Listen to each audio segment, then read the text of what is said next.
Hi hello friends, ಎಲ್ರಿಗೂ ನಮಸ್ಕಾರ. ತುಂಬ ದಿನ ಆದಮೇಲೆ ವಿಡಿಯೋನ ಮಾಡ್ತಾ ಇದ್ದೀನಿ. ನಾನು ಯಾಕೆ ಇಷ್ಟು ದಿನ ವಿಡಿಯೋ ಮಾಡಿಲ್ಲ ಅಂತ ಮುಂದೆ ಹೇಳ್ತೀನಿ. ಬನ್ನಿ, ಇವಾಗ ನಾನು ಎಲ್ಲಿದ್ದೀನಿ ಅಂತ ನೀವು ಗೆಸ್ ಮಾಡ್ತಾ ಇರ್ಬೋದು. ನೋಡಿ, ನಾವಿವಾಗ ಇರೋದು ಧರ್ಮಸ್ಥಳದಲ್ಲಿ. ಈಗ ಅರ್ಲಿ ಮಾರ್ನಿಂಗ್ 6 ಆಗಿದೆ. ಮುಂಚೆ ತುಂಬ ಸರಿ ಧರ್ಮಸ್ಥಳಕ್ಕೆ ಹೋಗಿದ್ದೀವಿ, ಬಟ್ ಈ ಸರಿ ನಾನು ನಮ್ಮ ಯೂಟ್ಯೂಬ್ ಚಾನಲಲ್ಲಿ ಫಸ್ಟ್ ಟೈಮ್ ಧರ್ಮಸ್ಥಳದ ವಿಡಿಯೋನ ಹಾಕ್ತಾ ಇರೋದು. ಮೊದಲೇ ನಾವು ಆನ್ಲೈನಲ್ಲಿ ರೂಮ್ನ ಬುಕ್ ಮಾಡಿದ್ವಿ, ಹಾಗಾಗಿ ಬೇಗ ರೂಮ್ ಸಿಕ್ತು. ಹಾಗೆ ನಾವು ಫ್ರೆಶ್ ಅಪ್ ಆಗಿಬಿಟ್ಟು ಅಲ್ಲೇ ಕಾರ್ನ ಪಾರ್ಕ್ ಮಾಡಿಬಿಟ್ಟು ದರ್ಶನಕ್ಕೆ ಹೋದ್ವಿ.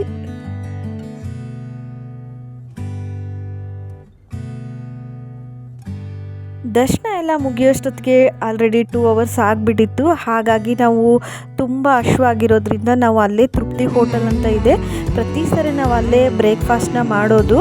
ಹಾಗಾಗಿ ಈ ಸರಿನೂ ನಾವು ಅಲ್ಲೇ ಬ್ರೇಕ್ಫಾಸ್ಟ್ನ ಮುಗಿಸಿದ್ವಿ. ಹಾಗೆ ಪ್ರಸಾದ ಎಲ್ಲ 10-11 ಗಂಟೆಗೆ ಸ್ಟಾರ್ಟ್ ಆಗುತ್ತೆ. ಫ್ರೆಂಡ್ಸ್, ನಾವು ದರ್ಶನ ತಿಂಡಿ ಎಲ್ಲ ಮುಗಿಸ್ಕೊಂಬಿಟ್ಟು ರೂಮಲ್ಲಿ ಸ್ವಲ್ಪ ರಿಲ್ಯಾಕ್ಸ್ ಆದ್ವಿ. ಹಾಗೆ ಮಧ್ಯಾಹ್ನ ಟೈಮಲ್ಲಿ ನಾವು ಮ್ಯೂಸಿಯಮ್ ಎಲ್ಲ ನೋಡಿದ್ವಿ. ಬೇಗ ಬಿಟ್ಬಿಡೋಣ ಅಂದ್ಕೊಂಡ್ವಿ, ಆದರೆ ಇಲ್ಲಿ ಆಷಾಢ ಮಾಸದಲ್ಲಿ ದೇವರ ಒಂದು ಒಳಗಡೆ ಒಂದು ರಥೋತ್ಸವ ಮಾಡ್ತಾರೆ. ಹಾಗಾಗಿ ಅದು ನೋಡಿಬಿಟ್ಟು ನಾವು ಬಿಡೋಣ ಅಂದ್ಕೊಂಡ್ಬಿಟ್ಟು ನಾವು ಇಲ್ಲೇ ಉಳ್ಕೊಂಡ್ವಿ. ನೋಡಿ, ಈಗ 7 ಆಗಿದೆ. ಇವಾಗ ನಾವು ಮತ್ತೆ ದೇವಸ್ಥಾನದ ಒಳಗಡೆ ಹೋಗ್ತಾ ಇದ್ದೀವಿ. ಒಳಗಡೆ ರಥೋತ್ಸವ ನಡೆಯುತ್ತೆ. ಬನ್ನಿ, ಹೇಗೆ ಅದು ರಥೋತ್ಸವ ನಡೆಯುತ್ತೆ ಅಂತ ತೋರಿಸ್ತೀನಿ.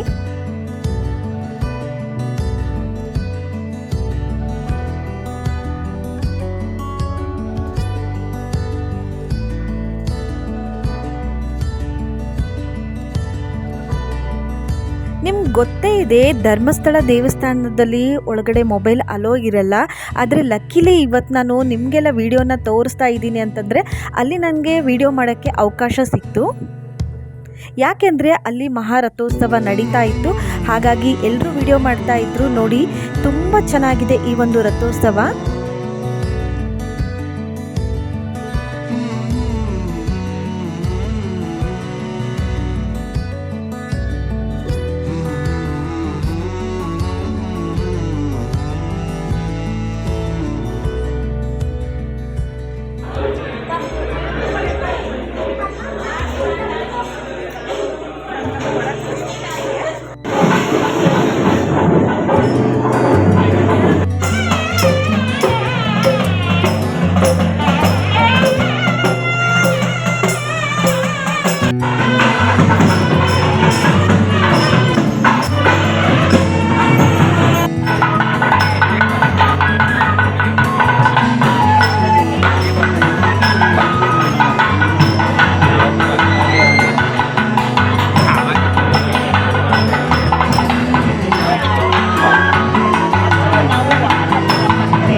ನೋಡಿ, ನೀವು ನೋಡ್ತಾ ಇರ್ಬೋದು, ಇದು ದೇವಸ್ಥಾನದ ಒಳಗಡೆ ಆವರಣದಲ್ಲಿ ಪಲ್ಲಕ್ಕಿ ಉತ್ಸವ ನಡೀತಾ ಇತ್ತು. ಅದು ನೋಡಿಬಿಟ್ಟು ನಾವು ದೇವಸ್ಥಾನದ ಹೊರಗಡೆ ತೇರ್ನೆಲ್ಲ ರೆಡಿ ಮಾಡಿದ್ರು. ಆ ವಿಡಿಯೋನ ನೀವು ನೋಡ್ತಾ ಇರ್ಬೋದು. ಹಾಗೆ ಇಲ್ಲಿ ನೋಡ್ತಾ ಇರ್ಬೋದು, ಇದು ಧರ್ಮಸ್ಥಳದಲ್ಲಿ ಇರುವಂತಹ ಗಜರಾಜ.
ಈ ವಿಡಿಯೋನ ಯಾಕೆ ಇಷ್ಟು ದಿನ ಮಾಡೋಕ್ಕಾಗಲಿಲ್ಲ ಅಂದರೆ ನಾನು ತುಂಬ ವರ್ಕ್ ಇತ್ತು, ಹಾಗಾಗಿ ನನಗೆ ವಿಡಿಯೋನ ಮಾಡೋಕ್ಕಾಗಲಿಲ್ಲ.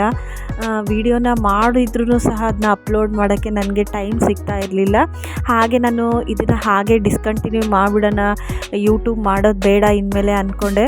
ಬಟ್ ಇದರಿಂದ ನನಗೆ ಯೂಟ್ಯೂಬ್ ಮಾಡೋದ್ರಿಂದ ನನಗೆ ಒಳ್ಳೊಳ್ಳೆ ಮೆಮೊರೀಸ್, ನನ್ನ ಮೆಮೊರೀಸೇ ನಾನು ಮತ್ತೆ ನೋಡ್ಕೊಳೋಕ್ಕೆ ಚಾನ್ಸ್ ಸಿಗುತ್ತೆ. ಹಾಗಾಗಿ ಮತ್ತೆ ಡಿಸೈಡ್ ಮಾಡಿಬಿಟ್ಟು ನಾನು ತುಂಬ ಲಾಂಗ್ ಗ್ಯಾಪ್ ನಂತರ ನಾನು ಮತ್ತೆ ಯೂಟ್ಯೂಬ್ನ ಹಾಗೆ ರೀಸ್ಟಾರ್ಟ್ ಮಾಡಿದೆ. ಹಾಗೆ ಒಳಗಿಡೋ ವಿಡಿಯೋನ ಎಲ್ಲ ಕ್ಯಾಪ್ಚರ್ ಮಾಡಿ ನಿಮ್ಮ ಮುಂದೆ ತೋರಿಸುವ ಪ್ರಯತ್ನ ಮಾಡಿದ್ದೀನಿ. ಆದಷ್ಟು ನಾನು ಒಳಗಡೆ ಹಾಗೂ ದೇವಸ್ಥಾನದ ಹೊರಗಡೆ ಎಲ್ಲ ವಿಡಿಯೋನೂ ಕವರ್ ಮಾಡಿ ನಿಮ್ಮ ಮುಂದೆ ತೋರಿಸುವ ಪ್ರಯತ್ನ ಮಾಡಿದ್ದೀನಿ. ಈ ವಿಡಿಯೋ ನಿಮಗೇನಾದರೂ ಇಷ್ಟ ಆದರೆ ಪ್ಲೀಸ್ ನಮ್ಮ ಚಾನಲ್ನ ಸಬ್ಸ್ಕ್ರೈಬ್ ಮಾಡಿ, ವಿಡಿಯೋನ ನೋಡಿ, ಹಾಗೆ ಫ್ರೆಂಡ್ಸ್ ಆ್ಯಂಡ್ ಫ್ಯಾಮಿಲಿಗೆ ಶೇರ್ ಮಾಡಿ. ನೋಡಿ, ರಾತ್ರಿ ವಿಡಿಯೋನ ಅಲ್ಲಿಗೆ ಎಂಡ್ ಮಾಡಿದ್ವಿ. ಹಾಗೆ ಬೆಳಗ್ಗೆ ಬೇಗ ಎದ್ಬಿಟ್ಟು ಫ್ರೆಶ್ ಅಪ್ ಆಗಿ ಹೊರಡೋಕ್ಕೆ ನಾವು ತಯಾರಾಗ್ತಾ ಇದ್ದೀವಿ. ಕೇಳ್ಬೋದು ಧರ್ಮಸ್ಥಳದಲ್ಲಿ ಯಾವ್ಯಾವ ರೂಮ್ ಚೆನ್ನಾಗಿರುತ್ತೆ ಅಂತ. ನಾವು ಪ್ರತಿ ಸರಿ ಉಳ್ಕೊಳೋದು ಸಾಕೇತಲ್ಲಿ, ಅದು ಬಿಟ್ಟರೆ ನೇತ್ರಾವತಿಯಲ್ಲಿ. ಈ ಸರಿ ನಾವು ಸಾಕೇತ್ ಅಲ್ಲಿ ರೂಮ್ ಮಾಡಿದ್ವಿ. ಆನ್ಲೈನ್ ಬುಕ್ ಮಾಡೋದ್ರಿಂದ ನಾವು ಬೇಗನೆ ನಮಗೆ ರೂಮ್ ಸಿಕ್ಬಿಡ್ತು. ಇಲ್ಲಾದರೆ ನಾವು ಬುಕ್ ಮಾಡಿಲ್ಲ, ನಾವು ಹಾಗೆ ಹೋದರೆ ರೂಮ್ ಖಾಲಿ ಆಗೋವರೆಗೂ ವೇಟ್ ಮಾಡಬೇಕು. 1 ಅವರ್ ಆದರೂ ಆಗುತ್ತೆ, ಇಲ್ಲ 2 ಅವರ್ಸ್ ಆಗುತ್ತೆ. ರೂಮ್ ಮಾತ್ರ ಖಂಡಿತವಾಗ್ಲೂ ಸಿಗುತ್ತೆ. ರೂಮ್ ಅಂತೂ ತುಂಬ ಚೆನ್ನಾಗಿತ್ತು. ರೂಮ್ ನೀವು ನೋಡ್ತಾ ಇರ್ಬೋದು.